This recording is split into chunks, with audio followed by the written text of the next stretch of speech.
It is day 487 of Aiyuk Watch. And not much has changed except he went on this podcast and talked for like more than an hour. And it was the most we've ever heard Brandon Aiyuk. I'm not even trying to say his name, but it was the most we've ever heard him talk. It's extremely revealing. What was your main takeaway from this interview? His mom is a Niner fan and that he wants to be a Niner. I could have told you that. Yeah. I took her out to dinner one time. Did you? Before the Green Bay playoff game when in Green Bay. And she's hard. Supposedly she's hardcore Niners. So it's like she's not just a fan. She's like the fan. So yeah. I come on. I mean, that means a ton. And I'm not going to say he's going to take, less than market rate, but I'm just saying he doesn't want to be a Steeler. He doesn't want to be a Commander. That's all just talk. I felt like this whole thing was orchestrated to Jaden Daniels. Let's have, Ryan Clark talking about, Brandon Aiyuk to the Steelers and all this stuff about those teams. But then, and he answered every question that he possibly could in a way that would say, hey, I want the money, right? Like, do you want to play with, you could have the Niners and everything they represent or be on a different team. He's like, you know what? I take risks. I got here by taking risks. When he was asked about what's his ultimate goal or ultimate bottom line, he's like, taking care of my family. All those things point to, I want the most money. I don't want to be a guy who gets a big bag on a great team. I want to be one of the guys who gets the biggest bag. And I don't really care if it's on the best team. That's what I got out of it. I got the same thing. I want recognition. I want more money than everyone else on the team or else on the offense. Yeah. And I want more targets. I'm tired of taking a back seat. And taking a back seat entails a lot of things: financially, vocally, pecking order in the offense. I think he's tired of all of it, which to me is a little disconcerting because you're always worried about wide receivers. What are they going to turn into as they get older and get a lot of money and status? It's like, don't become that wide receiver, because for the first 4 years, he seemed like a, quiet, let play, do the talking for him kind of a guy. And now it's like, no, are you turning into T.O.? No, don't do that. It did sound like, it's like if you're trying to get the Niners interested, wouldn't you want to say things that would be like, hey, look, I'm the perfect receiver for this offense. Why? Because I'm making 80, 29 catches of 20 plus yards, and I'm doing it in 105 targets, and other guys are doing it in 180 targets. So I'm more efficient than these guys. I block better than these guys. I'm a tone setter. I'm a tough guy. I do all the little things that it takes to win, and I don't sit at my locker like a diva and bitch and complain. But then it was like he was almost like saying, like, that's the old me. The new me is going to be at my locker bitching and complaining. So I don't know that it was effective. I mean, usually with football players, they try very hard when they're in interviews to not make it all about themselves and to give credit to their teammates, because it's the ultimate team sport.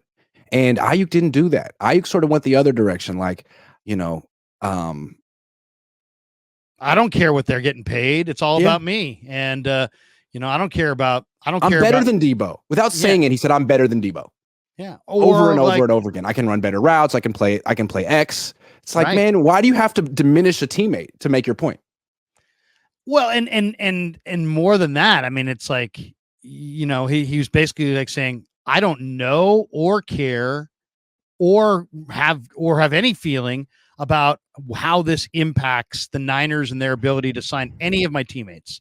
I don't care about any of that. I don't care. You ain't getting no hometown discount. I'll tell you that right now. Though we did kind of say no initially and then kind of said, well, we'll see. But,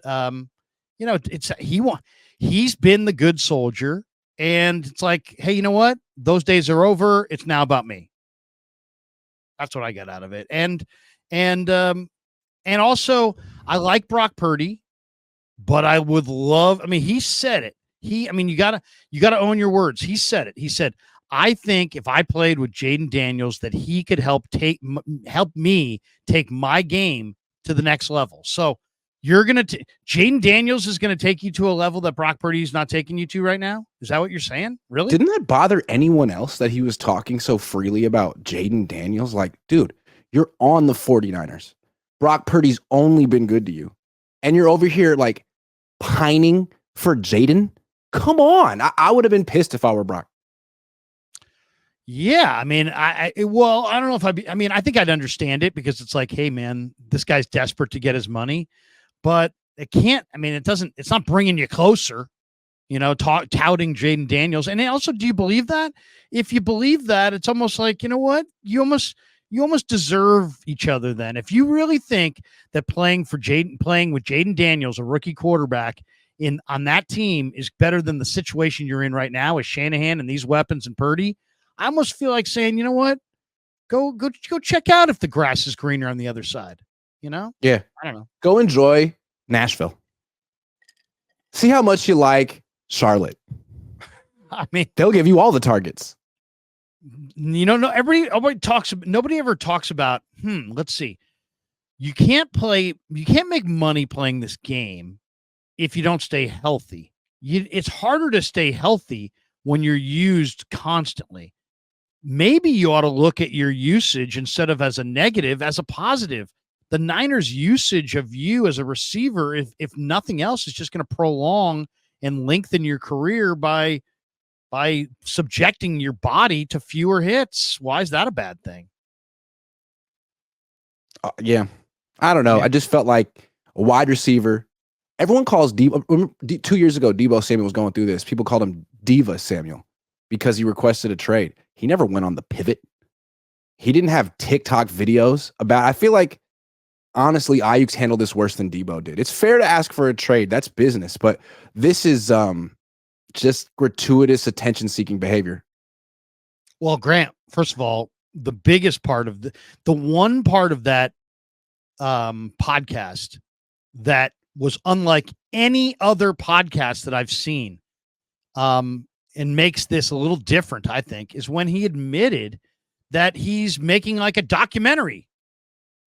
I mean, when I'm filming all this, and why are you filming all this? Because so if you're filming all this, you kind of need content for your documentary. And I get the sense that a lot of this is like, and I'm going to jerk everybody around and jerk everybody's chain and say all this and create all this drama because I want to be able to look back on this at some point. And then that is the one move that you can't say, like holding out, part of the game. Demanding a trade, you could argue, is part of the game. Making your own documentary about your contract, situation and struggle is not par for the course. That's not what every guy does. And that kind of shows a diva side, or at least a very self-involved side. Let's just say that.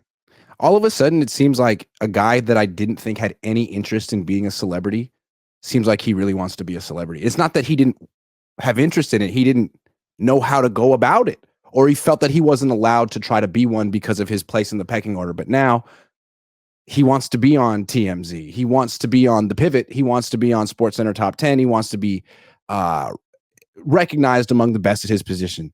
Okay, fine. So did T.O.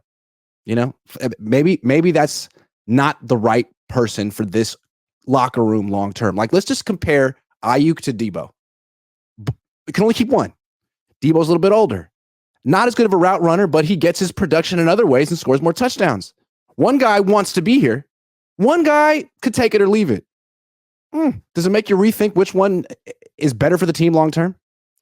Well, yes and no. I mean, the one who I think is better for the team long term is the one whose body's going to hold out longer. And I still think that's Aiyuk. So just because of the style he plays, I think, and the kind of game that he brings, and just the way he seems to be aging. I mean, he seems to, like, he doesn't have a lot of bumps and bruises. He plays. I mean, the one thing about Aiyuk, he plays, man. He absolutely plays every game. He doesn't sit it out. So I do think he's still probably the safer play as far as which guy is going to have longevity in the NFL and, more production later in his career. I would guess it's Aiyuk, but it kind of just makes you wonder, just overall, is, do you want to, if you give Aiyuk, what's going to be the impact of giving Aiyuk this money? If you give him this money, is he going to be a better player, a better leader? Is he going to be more of a me guy? Is he going to be less of a me guy? I don't know. It almost seems like the money and the usage, it's like he wants it all. It's not like I want the usage so I get the money. He's like, I want the usage and I want the money, but I don't know. I mean, how's he going to play going forward once he gets paid a ton of cash? That's a good point. Like, the ball more? if you give him $30 million a year and he comes back this year and gets 110 targets again, is he going to be okay with that? Is he going to be happy, or is he going to be even more vocal about his role and usage? I mean, at that point, when he's making 3 times as much of what Kyle's making or twice as much as what Kyle's making, he may feel that he has the license to say whatever the hell he wants. I mean, look at what Nick Bosa did after he got paid. He essentially got Steve Wilkes fired. I mean, he was candid all season about how much he dislikes. We're not prepared. We're not doing what we do. What's Brandon going to do? Well, I mean, exactly. I mean, what is Brandon going to do in that situation? And then is that going to be a positive for the team? I don't know. I mean, I think it could work. It could work really poorly. Why? Because, okay, so he's still in this offense that has a lot of weapons, except guess what? Now they have even more weapons because they had to go draft a couple guys that potentially, could replace Brandon. So now you even got more weapons. So what happens if Brandon gets a big payday and then his usage is basically kind of the same? And then guys like us start noticing, hey, by the way, the guy secured the big bag, and yet he's not even utilized as the number one receiver week in and week out, like Jefferson and Chase and some of these other guys. And then all of a sudden the pressure starts knocking on him. Hey, where's the production? And then maybe that makes him start demanding the ball more. So in some ways, I almost feel like he wants the money because he wants the money. And then the money is going to make other people focus on his production a little bit more. And then if his production doesn't meet the money, then he's going to say, get me more. I want the damn ball. So it may actually make him, the money may drive him to be more of a selfish player instead of being, hey, man, they took care of me. I'll be a team player. I'll do whatever. I don't see it going that way. Yeah, it's like, you paid me. Now give me the freaking ball. Well, now everybody's pointing at me. Hey, you paid me. Now everybody's pointing at me to produce. Oh, I didn't produce. Now get me the damn ball. Yeah. Yeah. And one thing, again, I was pro keep Aiyuk and get rid of Debo. I think I'm changing my mind on this. Debo's never complained about his touches, his role, his contract. He requested a trade one time, and then he signed pretty quickly and was there for freaking OTAs and minicamp in practice, not just standing there and watching like a coach, like Fred Warner. He was out there. I think that's got to be, and clearly it's premeditated. He understands what Ayuk's doing and trying to do, and he's trying to change things into his favor. In a way, they have gone from teammates and friends and near locker mates to almost like which one can survive the other. Yeah. They're not both going to be here. And I mean, Debo really was pumping Aiyuk up for a long time because Debo was famous and Aiyuk was not so much. And Debo always said, that's my guy. He's a great player. Now Aiyuk sort of leveraging Debo to get a contract. It's a dirty game. Isaac says, Kyle looking like a Bond villain at C-Mac's wedding. No wonder he always is in the end. We're going to talk about the Shannon stash in a minute. Michael says BA will turn into TL if he works outside of his house in the front yard. Clay out of Bay Area. Aiyuk next.